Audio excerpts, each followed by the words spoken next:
Have you ever tried screaming underwater? It feels exactly like being born into a family of billionaires, where truth is suffocated by velvet-wrapped lies and $10 million in hush money.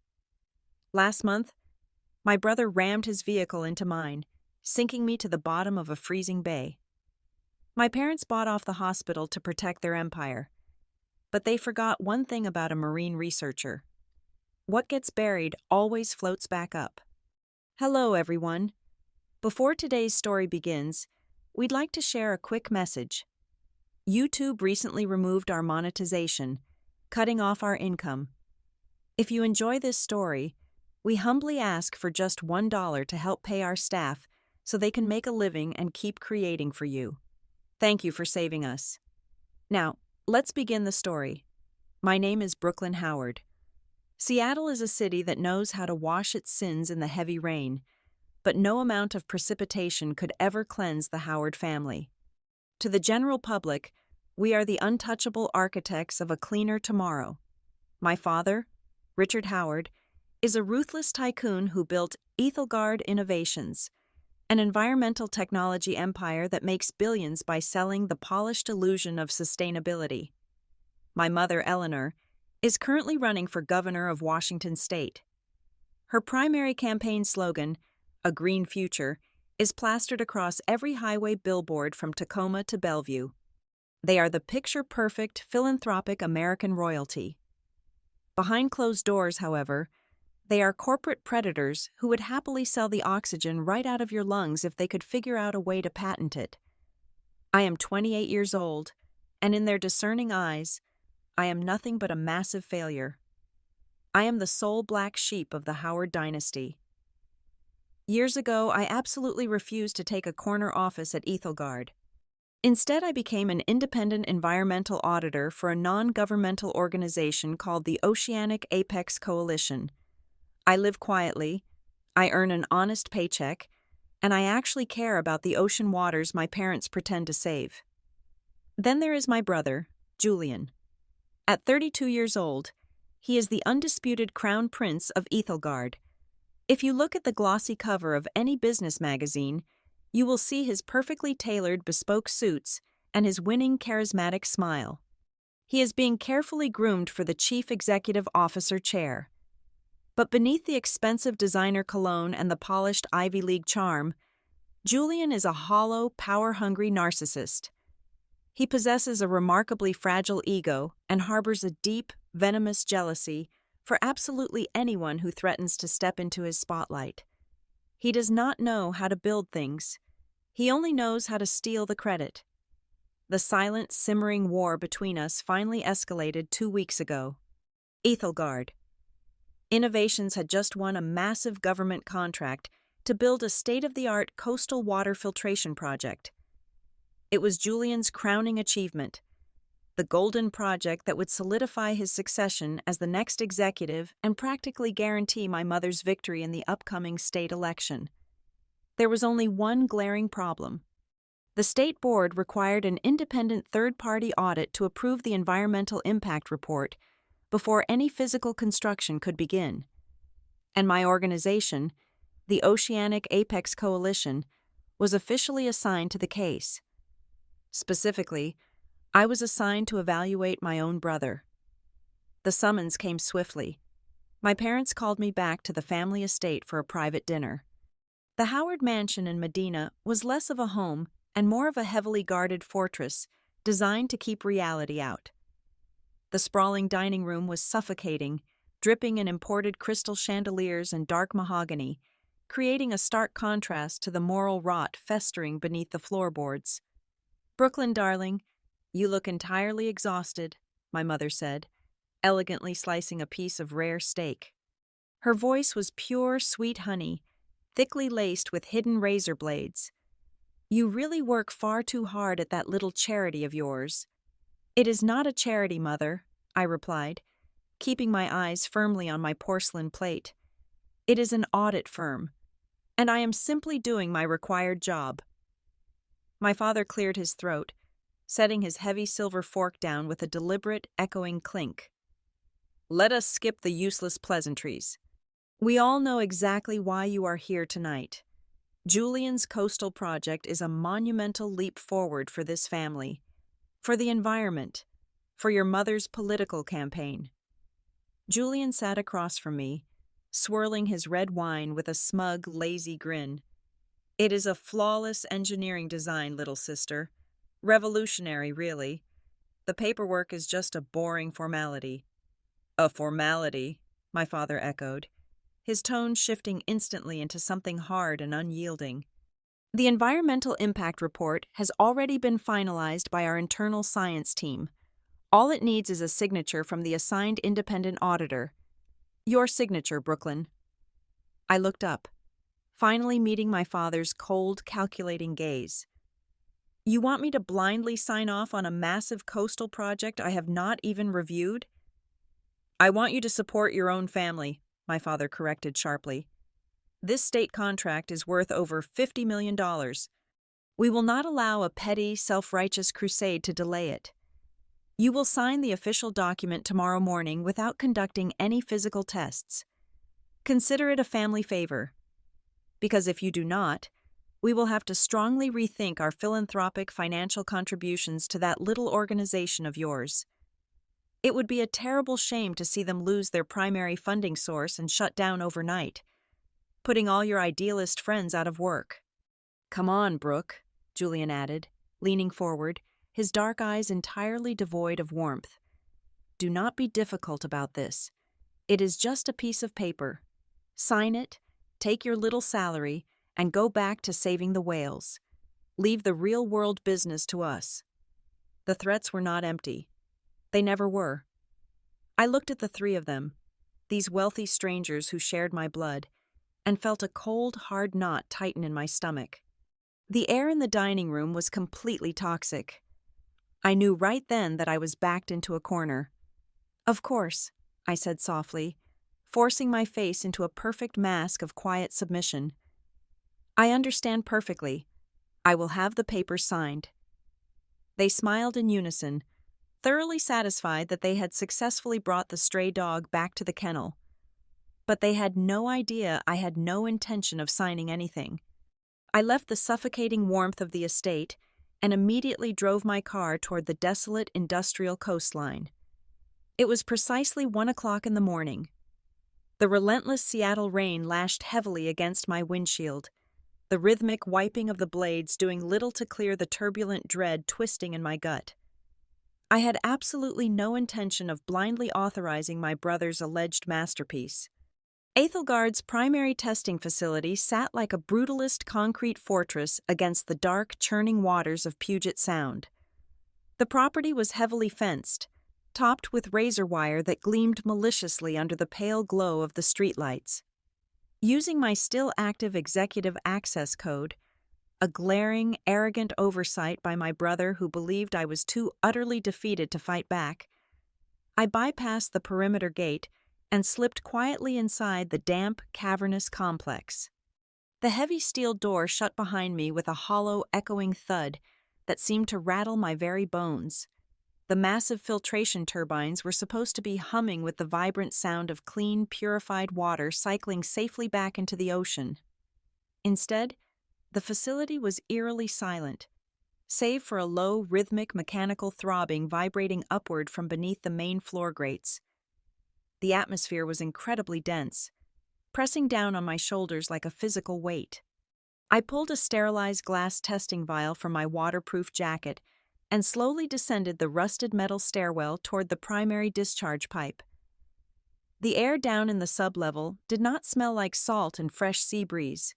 It smelled deeply and sickeningly of sulfur, raw burning copper, and acidic decay. It was the distinct, undeniable stench of industrial death. I knelt by the heavy iron grate, switching on my tactical flashlight. The harsh white beam cut through the absolute darkness, illuminating a thick, viscous sludge pumping violently from a hidden secondary pipe directly into the frigid bay waters. I dipped the vial into the access port, my hands trembling slightly despite my years of field experience. The liquid inside the glass was a sickly, iridescent purple, bubbling with unnatural chemical reactions. This was not a filtration system. It was a massive, illegal bypass.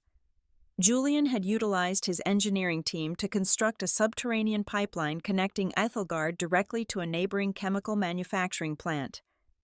He was not cleaning the water at all. He was dumping highly corrosive heavy metals and untreated industrial toxins directly into the fragile marine ecosystem. By bypassing standard environmental disposal regulations, he was saving the corporation tens of millions of dollars in hazardous waste processing fees. My brother had not built a sanctuary for the ocean. He had built a highly sophisticated, hidden poison dispenser. My heart hammered frantically against my ribs, a loud drumbeat of rising panic and absolute fury. I needed concrete, undeniable digital proof to back up the physical sample. I sprinted back up the metal stairs to the main control room, my boots slipping slightly on the damp grating. The control terminal was locked down with biometric security, but Julian always used the same master override password for external maintenance protocols. My fingers flew across the keyboard, rapidly bypassing the initial firewalls. I plugged my heavily encrypted tablet into the mainframe port and initiated a mass data extraction. Classified files began flooding my screen, rapidly stripping away the carefully constructed philanthropic lies of the Howard Empire. But the horror did not stop at the environmental sabotage. Hidden deep within a labyrinth of encrypted financial ledgers were the transaction records of numerous offshore shell companies. These phantom corporations were being paid exorbitant consulting fees by the neighboring manufacturing plant to quietly dispose of their waste. But the money was not staying in those offshore accounts. I tracked the routing numbers, my eyes widening in sheer disbelief. The dirty money was being systematically funneled and laundered directly into a heavily guarded political action committee. I stared at the glowing screen, a chilling numbness rapidly spreading through my veins. The funds were going straight into my mother's gubernatorial campaign. Her grand green future was being heavily financed by the very toxic sludge destroying the bay. The entire family was complicit in this massive, sickening fraud. They were literally poisoning the earth to buy the governor's mansion. The extraction progress bar on my tablet reached 85%. Then 90%. "Come on," I whispered frantically to the empty room. Then, without any warning whatsoever, the control room was suddenly bathed in a violent, flashing red light. A deafening, piercing security siren erupted from the concrete walls, completely shattering the silence of the facility.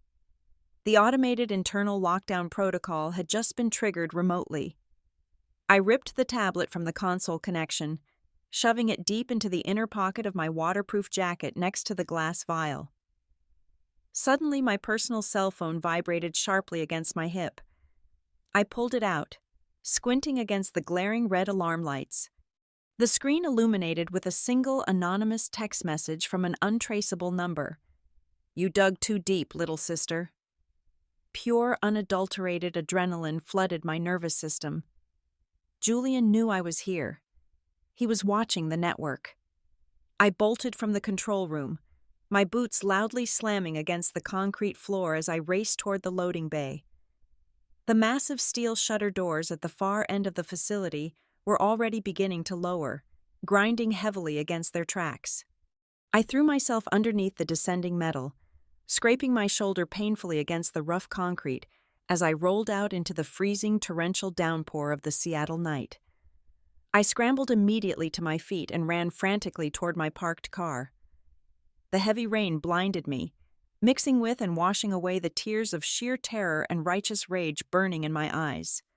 As I aggressively gunned the engine and tore away from the facility, an agonizing realization settled heavily over my mind. I was no longer simply trying to expose a corrupt corporate engineering project. I had just declared open war against the most ruthless, well-connected political machine in the entire state, and they would absolutely kill to protect their golden empire. I drove erratically toward the marina. The family owned a private dock on the very edge of the estate grounds. It was secluded, battered by the relentless storm. It had a specific blind spot in the security camera grid, positioned right behind the main boathouse. I desperately needed an encrypted wireless relay. I needed to upload the files to the Oceanic Apex Coalition cloud server before Julian completely locked me out of the regional grid. I slammed on the brakes. My tires skidded violently on the wet asphalt. I grabbed my tablet from the passenger seat. The upload bar appeared on the screen. 10%. 20%. Come on, I prayed silently. Then, the darkness exploded. Twin high-beam headlights flared blindingly to my left. A massive, black, armored sport utility vehicle materialized out of the heavy rain like a predatory beast. It did not slow down.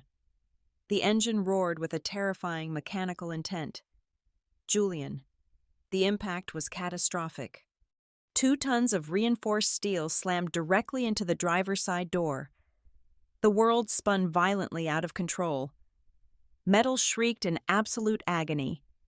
Glass shattered into a million glittering teeth, spraying across the interior. The airbag deployed with a deafening crack, punching me violently in the face. My vision blurred into a chaotic smear of colors. I tasted copper blood on my tongue. I gasped, desperately trying to orient myself. The tablet was gone, thrown somewhere in the crumpled wreckage. The sport utility vehicle abruptly backed up. The heavy engine revved again. A deep, vibrating growl of pure malice.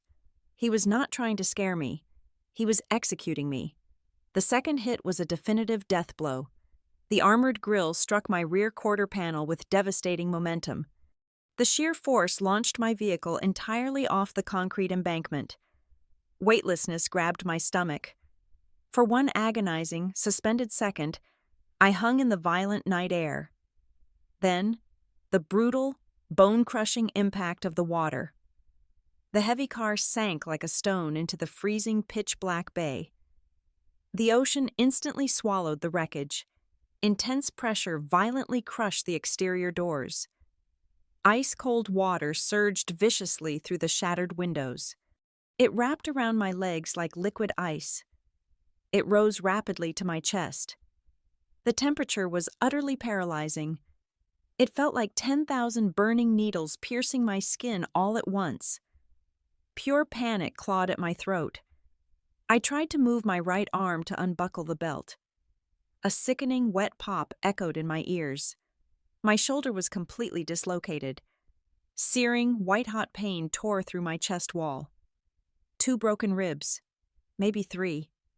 Every single breath was pure, blinding agony. The water rose over my chin. The darkness was absolute. I refused to die in this metal coffin. I reached over with my functioning left hand and slammed the seatbelt release. I pushed myself upward, kicking frantically at the cracked sunroof above my head. The water pressure pushing down was immense. My lungs burned aggressively for oxygen. I kicked again, harder. I channeled every ounce of my fading strength into my heavy boots. The safety glass finally gave way, shattering outward into the dark water. I pulled my battered body through the jagged opening. Sharp shards sliced deep into my palms. I did not care. I swam. I kicked my legs blindly against the freezing, heavy current. My lungs screamed for release. My vision darkened rapidly at the edges. Up. I just needed to go up. I broke the surface. I gasped violently, inhaling a desperate, choking mix of freezing rain and air. I threw my good arm around a wooden piling beneath the concrete pier, completely hidden in the dense shadows of the dock structure. My body shook uncontrollably. Above me, bright yellow flashlights began cutting through the heavy rain. Security guards were running frantically down the wooden planks.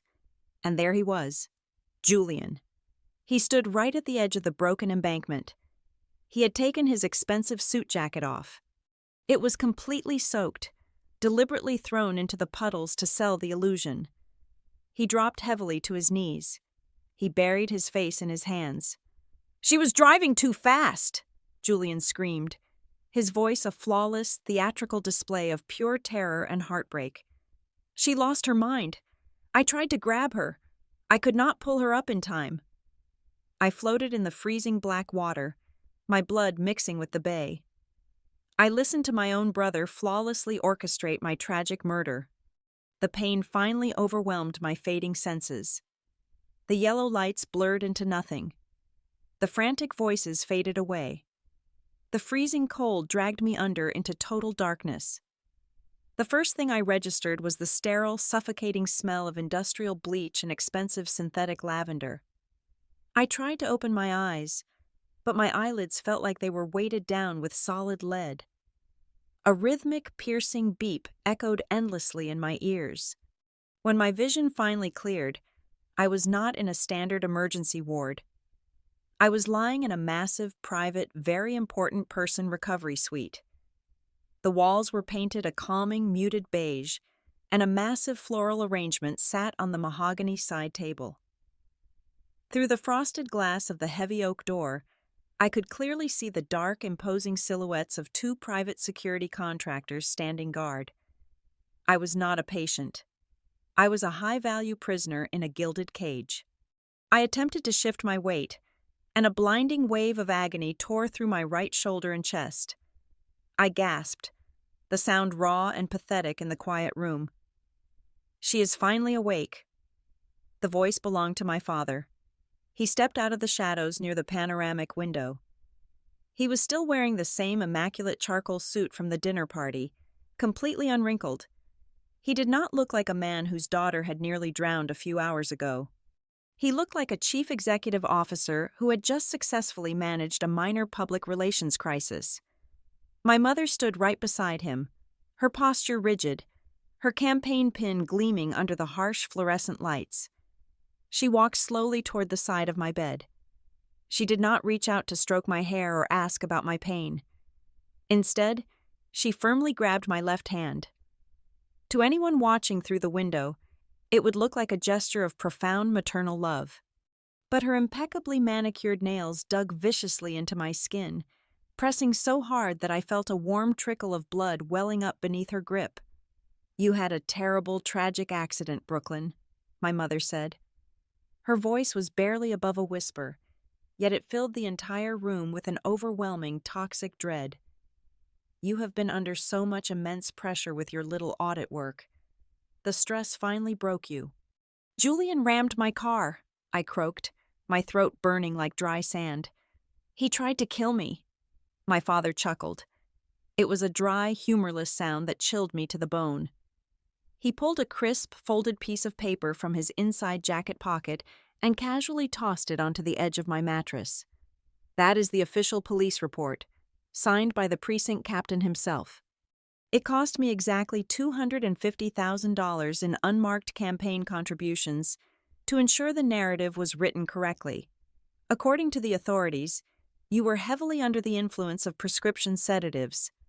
You panicked during the storm, lost control of your vehicle, and accidentally slammed your foot on the accelerator instead of the brake. Your brother heroically risked his own life trying to pull you from the freezing water. I stared at him, my breathing growing shallow and erratic. "You cannot possibly cover this up. There are physical samples. There are financial records." My mother leaned closer, her face inches from mine. The smell of her expensive floral perfume was utterly nauseating. She tightened her grip on my bleeding hand, her eyes devoid of any human empathy. "Listen to me very carefully, you ungrateful wretch. We are weeks away from the gubernatorial election. I will not allow you to jeopardize my entire future or this family's legacy over some misplaced sense of environmental morality.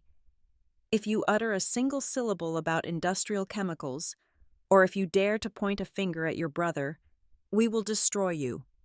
She paused, letting the silence stretch out like a tightened garrote wire. "We will have 3 state-appointed psychiatrists declare you fundamentally unfit to care for yourself. I will personally sign the papers to have you committed to a private psychiatric facility for a mandatory 72-hour evaluation, which will quietly turn into 6 months, and then perhaps several years. By the time you ever see the outside world again, your career will be a laughingstock. Your little ocean coalition will be bankrupt, and nobody will ever believe a single word spoken by a diagnosed, hysterical lunatic. Before I could formulate a response, the heavy door swung open. A young, bright-eyed nurse walked in, carrying a tray of fresh intravenous bags. Right behind her walked Julian. My brother had changed into fresh, casual clothes. His hair was perfectly styled, though he wore a meticulously crafted expression of deep, lingering trauma. As soon as he stepped into the room, he rushed to my bedside, gently pushing our mother aside. "Oh, thank God," Julian said, his voice trembling with manufactured emotion. He looked up at the nurse, a single, perfectly timed tear escaping his right eye. "I thought I lost her. I really thought she was gone. The water was just so fast." "She is stable now, Mr. Howard," the nurse said softly, clearly charmed and moved by his performance. "She just needs plenty of rest." "Thank you," Julian whispered, offering her a tragic, heroic smile. "I will sit with her for a moment." The nurse nodded sympathetically and quietly exited the room, pulling the door shut behind her. The second the latch clicked, the sorrow instantly melted off Julian's face, replaced by a cold, arrogant sneer. He pulled a chair close to my bed and leaned in so close I could feel his warm breath against my ear. "You really thought you were smarter than us," he mocked softly, his tone dripping with absolute contempt. "You thought you could sneak into my facility and play the hero. Well, guess what, little sister? Your precious encrypted tablet sank right to the bottom of the bay inside your crushed car. The saltwater pressure has completely destroyed the hard drive by now. You have absolutely nothing. No data, no water samples, just a pathetic, drug-addicted auditor who tried to drive her car into the ocean. You are lucky I'm generous enough to let you live." The four walls of the luxury suite felt as though they were rapidly closing in on me. The gaslighting was absolute. They had perfectly orchestrated a reality where my truth was entirely erased, replaced by their heavily funded lies. If I fought them right now, if I screamed and demanded justice, I would be playing directly into their narrative. I would be the crazy, hysterical woman they needed me to be. They would lock me away today. I had to make them believe they had won. I had to surrender. I squeezed my eyes shut, forcing a steady stream of hot tears to cascade down my bruised cheeks. I let my breathing become rapid, shallow, and panicked. I allowed my entire body to tremble violently against the crisp hospital sheets. "I am sorry," I sobbed, my voice cracking perfectly. "I am so sorry. You are right. I was just so tired. I was so confused. The rain was so heavy and I could not see the road. I did not mean to cause so much trouble." My mother slowly released my bleeding hand, exchanging a brief, triumphant glance with my father. Julian leaned back in his chair, a wide, deeply satisfied grin spreading across his handsome face. "Hush now," my mother cooed, her voice returning to that sickeningly sweet honey. "It is all right, darling. We are your family. We are here to protect you from yourself." "Just rest, Brooke," Julian added, patting my uninjured arm with mock affection. "We will handle absolutely everything from here on out." I continued to weep, burying my face deep into the pillows, playing the broken, defeated daughter to absolute perfection. They looked at me and saw a crushed, helpless victim trapped securely inside their gilded cage. But as the salty tears soaked into the cotton fabric, my mind was sharper and colder than it had ever been in my entire life. They believed the evidence was rotting at the bottom of the ocean. They believed I was entirely alone. They had grown incredibly arrogant in their absolute power, completely forgetting the most basic rule of the deep ocean. The most dangerous predators are the ones you never see coming. Let them enjoy their victory today. I was already planning the absolute destruction of their entire world. The next morning, the grand lobby of Seattle General Hospital was entirely transformed into a polished political stage. I watched the live broadcast on the muted television mounted near my hospital ceiling. My mother stood behind a podium adorned with her campaign logo. My father stood stoically to her left, wearing a somber, perfectly tailored navy suit. Julian stood to her right, his head bowed, looking like a man carrying the weight of the entire world on his shoulders. The room was packed with dozens of local news reporters and flashing cameras.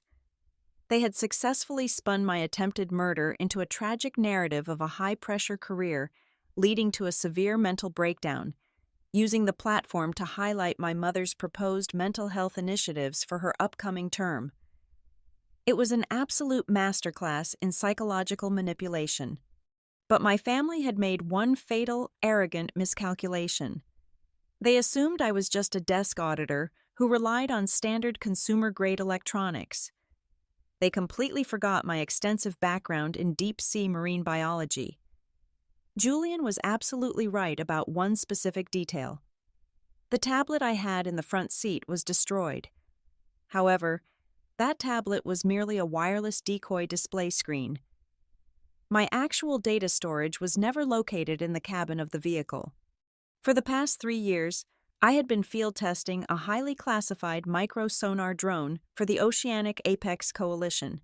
The device was the size of a clenched fist, heavily armored against extreme oceanic pressure, and securely bolted to the inside of my reinforced trunk. It was specifically designed to map deep-sea trenches, equipped with ultra-high definition, low-light aquatic cameras, and highly sensitive acoustic recording equipment. It also possessed an automatic impact trigger, a fail-safe designed for unpredictable deep water deployment. The exact moment Julian's armored vehicle slammed into my car, the drone activated. It recorded absolutely everything. It captured the precise trajectory and aggressive speed of his vehicle through the rear chassis cameras. When my car hit the freezing bay, the drone detached from its mount and floated safely within the trunk's temporary air pocket. Its acoustic sensors easily penetrated the shattered windows, capturing crisp, crystal-clear audio from the surface. While Julian was standing on the dock, minutes before the security guards arrived, the drone recorded him furiously pacing and cursing. It captured his voice explicitly complaining that the car was not sinking fast enough and ordering his private security chief to immediately wipe the marina camera grid. Furthermore, the environmental data, the chemical plant ledgers, and the campaign money laundering trails were all instantly backed up to the drone's internal solid-state drive, which continuously synced to a private, low-orbit satellite via a waterproof antenna.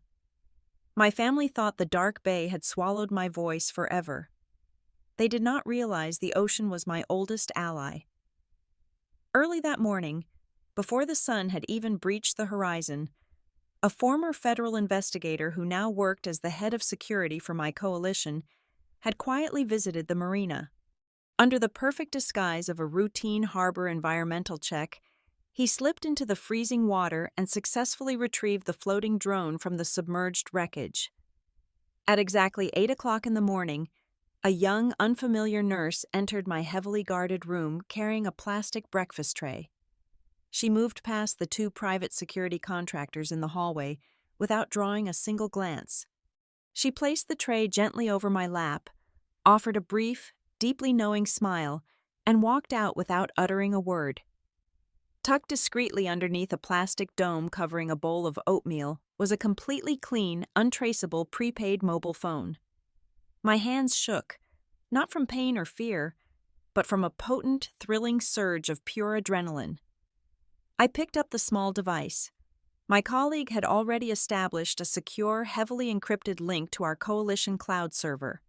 All the classified files extracted from the drone were sitting right there on the screen, waiting for my command. I did not send the evidence to the local police department. My father practically owned the local police. Instead, I compiled the horrific water toxicity reports, the offshore banking transfers, the drone's high-definition video of the intentional collision, and the crystal-clear audio file of Julian's sinister monologue. I attached them all to a single, heavily encrypted data packet. I addressed the message to a formidable alliance of federal investigative journalists stationed in Washington, District of Columbia, New York, and Chicago. I also directly copied the highest-ranking directors at the Federal Environmental Protection Agency, the Federal Bureau of Investigation's Corporate Fraud Division, and the Federal Election Commission. I looked up at the television screen. My mother was stepping up to the microphones, elegantly dabbing a carefully rehearsed tear from her eye. The breaking news ticker at the bottom of the screen indicated she was about to deliver her live, statewide address regarding family values and environmental integrity. I typed out a brief, undeniable subject line: "A green future built on toxic blood." I set the email delivery scheduler. I synchronized the automatic release to precisely coincide with the 3-minute mark of my mother's speech, the exact moment she planned to publicly announce my tragic, permanent retirement from public life. I locked the phone, slid it beneath my mattress, and leaned back against the sterile hospital pillows. A cold, genuine smile touched my lips for the first time in days. The trap was perfectly set. The hunters were about to become the prey. On the television screen in my hospital room, the digital clock hit exactly 3 minutes past the hour. My mother was standing at the podium, her voice vibrating with expertly feigned sorrow. "We must always remember that family is the bedrock of our society," she declared into the cluster of microphones, her eyes scanning the sea of reporters. "My daughter has faced unimaginable struggles, and as a mother, my heart is entirely broken. But this tragedy has only strengthened my resolve to fight for better mental health resources for every citizen of Washington state." She paused, waiting for the sympathetic flash of cameras. But the flashes never came. Instead, a bizarre, synchronized, mechanical hum swept through the grand lobby. It started as a low murmur and rapidly escalated into a deafening chorus. Every single mobile phone, tablet, and smartwatch in the possession of the 50 journalists present began vibrating and chiming simultaneously. The reporters looked down at their screens. Confusion washed over the crowd, rapidly replaced by sheer, unadulterated shock. Behind my mother, a massive digital billboard normally used for hospital advertisements flickered violently. My colleague at the Oceanic Apex Coalition had successfully bypassed the hospital's internal network. The bright, smiling campaign portrait of my mother vanished.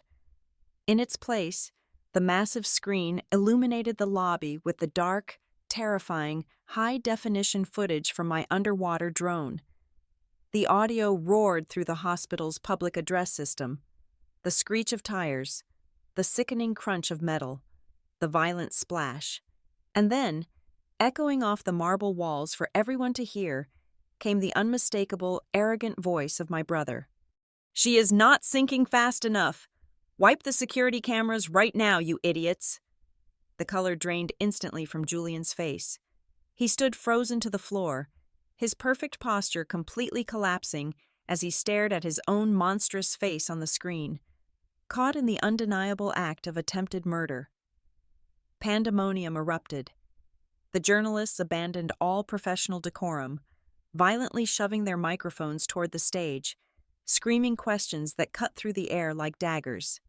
"Governor Howard, is your campaign funded by illegal chemical dumping? Julian, did you intentionally try to drown your sister? Mr. Howard, can you explain the offshore accounts?" Julian stumbled backward, knocking over a microphone stand. Panic, pure and feral, took over his features. He turned and sprinted toward the side exit, violently shoving a medical assistant out of his way. He did not make it past the revolving doors. The heavy glass doors burst open, and a swarm of heavily armed federal agents from the Federal Bureau of Investigation flooded the lobby. They wore dark tactical jackets, their badges gleaming under the harsh lights. "Julian Howard, get on the ground right now," the lead agent bellowed, drawing his weapon. My golden boy brother, the untouchable crown prince of Ethelgard Innovations, let out a pathetic whimper. He dropped to his knees on the cold marble floor, raising his trembling hands in the air. Two agents aggressively grabbed his arms, slamming him face first onto the floor. The sharp click of heavy steel handcuffs echoing through the lobby was the most beautiful sound I had ever heard in my entire life.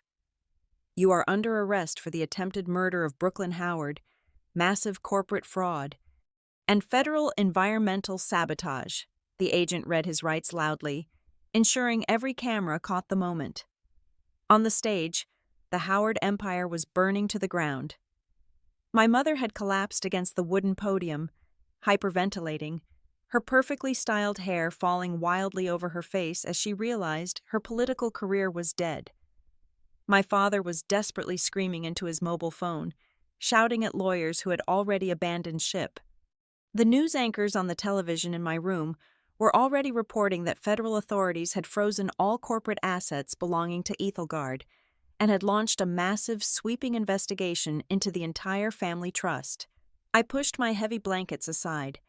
Ignoring the searing pain in my bandaged chest, I managed to pull myself into the sleek aluminum wheelchair resting by my bedside. I slowly wheeled myself out of the luxury suite, past the two private security guards who were now staring at their own phones in absolute horror. They did not try to stop me. I rolled out onto the second-floor glass balcony that directly overlooked the main lobby. The chaotic roar below was deafening. But then, a single photographer looked up and spotted me. He pointed his lens. Within 5 seconds, the entire lobby fell into an eerie, breathless silence. Every eye, every camera, and every federal agent looked up at the balcony. I sat there in my hospital gown, bruised, broken, but completely victorious. I looked directly down at my father, my mother, and my brother, who was currently being dragged away by the federal agents. I did not shed a single tear. I did not offer a single word of anger or forgiveness. I simply looked at them with eyes as cold and unforgiving as the deep ocean. I let the absolute silence sever our blood ties permanently. They were nothing to me anymore, just criminals waiting for their prison sentences. 1 year later, the salty breeze of the Pacific Ocean whipped through my hair. The sun was setting brilliantly over the deep blue horizon, casting a warm golden glow across the metal deck of my new research vessel. My ribs had completely healed, and my shoulder was stronger than before. I stood at the bow, looking out at the endless expanse of water. Ethelgard. Innovations no longer existed. It had been dismantled and liquidated by the federal government. My parents were currently serving lengthy sentences in a minimum security federal prison for political corruption and money laundering. Julian was locked away in a maximum security facility, facing 25 years without the possibility of parole. I had taken the massive whistleblower reward money granted to me by the Environmental Protection Agency and used it to expand the Oceanic Apex Coalition into a global force. I was no longer a silent auditor hiding in the shadows of my family. I was free. The Howard name had burned to ashes, but from those ashes, I had forged something unbreakable. The deep water had tried to claim me, but instead, it had set me completely free. Thank you so much for listening to today's story. We hope you enjoyed it. As an ad-free channel, your support is what keeps us alive. Please support Haley Revenge Stories with just $1 via the QR code on the screen, or click the link in the description box or pinned comment. Also, we'd love to connect with you. Please leave a comment telling us which city or state you're listening from. Thank you for standing with us, and see you in the next stories.